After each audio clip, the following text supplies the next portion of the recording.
Hi, I'm Perry Atkinson, General Manager here at theDove. Hey, check out our other videos and check out our website at thedove.us.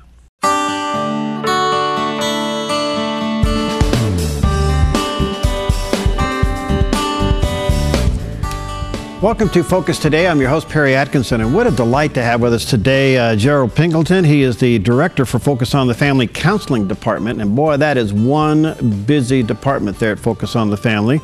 And we're Skyping him in today from the headquarters there in Colorado Springs, and we had a lot to talk to him about. Hey, Jared, how you doing, my friend? Good to see you. Good morning, Perry. It's good to be with you. Yeah, thanks. And by the way, thanks for what you guys do. I don't know how many calls you guys take a month, but it's a ton, isn't it? Yeah, we work with around 200 to 250 people per day in our department. Wow. Good for you. Well, you've been, we want to talk to you about the term blessed. You've become concerned about this. What is it that's got you on tilt a little bit? Well, I think the culture just kind of trivializes the concept in a way that is pretty new, yet it's a very old concept. The Bible talks 389 times actually about blessing, blessed, starting in Genesis 1:22, where God blesses the first couple and challenges them and encourages them to be fruitful and multiply. And we, on TV interviews with sports figures in the culture, I think many times we're seeing now that the term has been kind of co-opted to justify being materialistic, self-centered, basically a sense of entitlement that we deserve blessings. And when you look at Scripture, that's not the case at all. All right, so looking at Scripture, what does it mean to be blessed?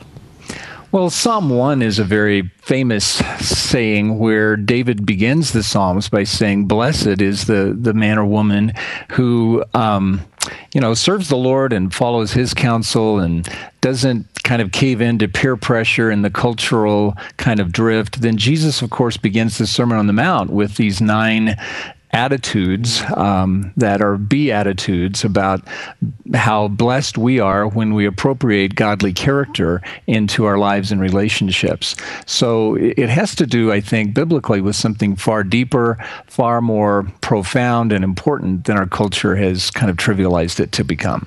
All right, it's also, Jared, seen some kind of a renewed use even in secular media. It's being tossed around. What's the danger of that? Well, I'm not sure it's a danger. Again, I think it's just a watering down of the power of Scripture and the relationship with God, because in the Bible, our blessing comes from Him, not from ourselves, not from our own works, not from in any sense of entitled I deserve this. Rather, it's quite the opposite. It's an attitude of humility. It's a connection with Him. It's a sense of God bestowing His favor upon His children when they obey and serve Him.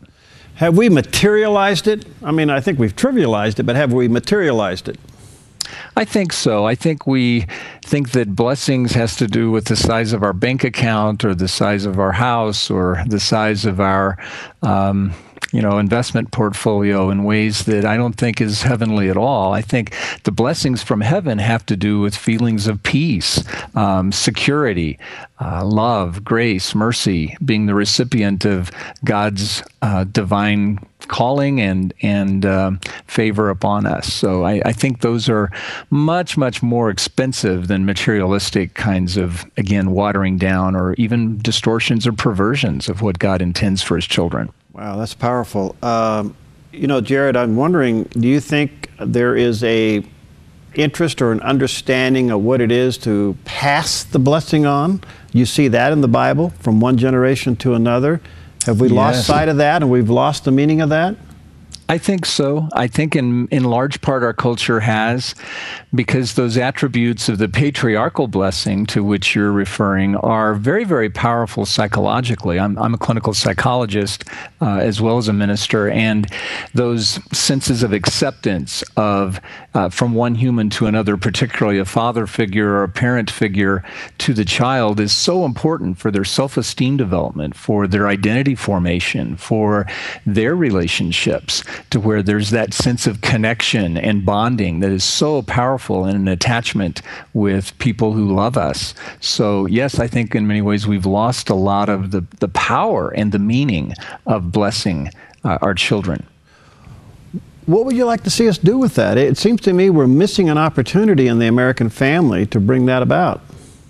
I think so. I would love us to dive back into Scripture and challenge pastors maybe to do word studies or topical studies on blessing and what it means, and that this is a wonderful thing that does include material gifts. That's not excluding them, but it's so much more than them. The gifts are sort of the result of being in right relationship with God, not necessarily the cause of it. And so I think that would be one thing we could do, would be to drive this back to Scripture to really dig into and understand the meaning and the power and the impact of what blessing is about. You know, Jared, we use this word so often, especially in Christianity. I mean, we just throw it about. We say, God bless you, blessings, all of these things. I mean, I sign off on a lot of my emails with the word blessing. Right. And I understand what you're trying to say here, but maybe we ought to stop and say, hey, wait a minute. What are we doing with this?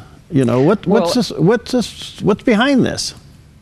Well, don't sneeze, because people say, God bless you, when you sneeze, or Gesundheit, I guess German derivation of that. So again, I don't see anything necessarily wrong with focusing on blessing as long as we're connecting that to the source, which is God the Father, loving his children in ways that he chooses to bestow loving mercies and blessings upon them.